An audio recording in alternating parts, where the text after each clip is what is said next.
Ah, cara, faz 7 horas que eu tô aqui andando e tal. Nossa, deu um breu por aqui ou algo assim. Deu um escurecimento legal. Não tem nada por aqui.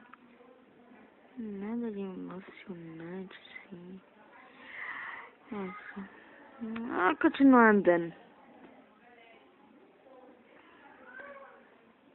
Não tem nada. Vou continuar andando. Nossa! Aquilo ali parece ser uma vila. É uma vila. Eu acho que eu vou chegar por lá. Parece ter um asfaltozinho. Que não é nada. Asfalto. Tem uma casa de pedregulho. Um portão que não dá pra abrir. Opa! Tem uma porta aberta e tem sangue.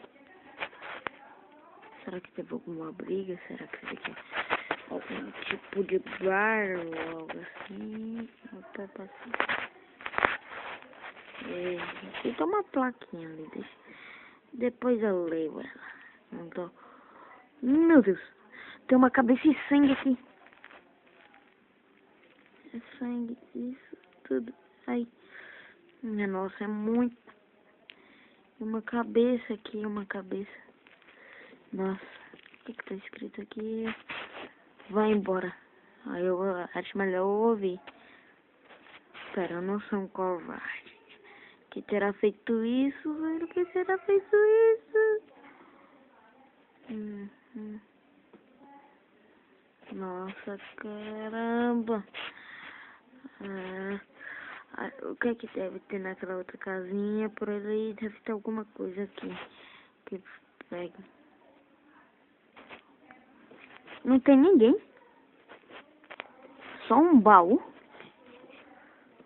Minha nossa, aqui tá deserto. Se esse daqui fosse uma vila, aposto que tira alguém. Que joda é essa, cara?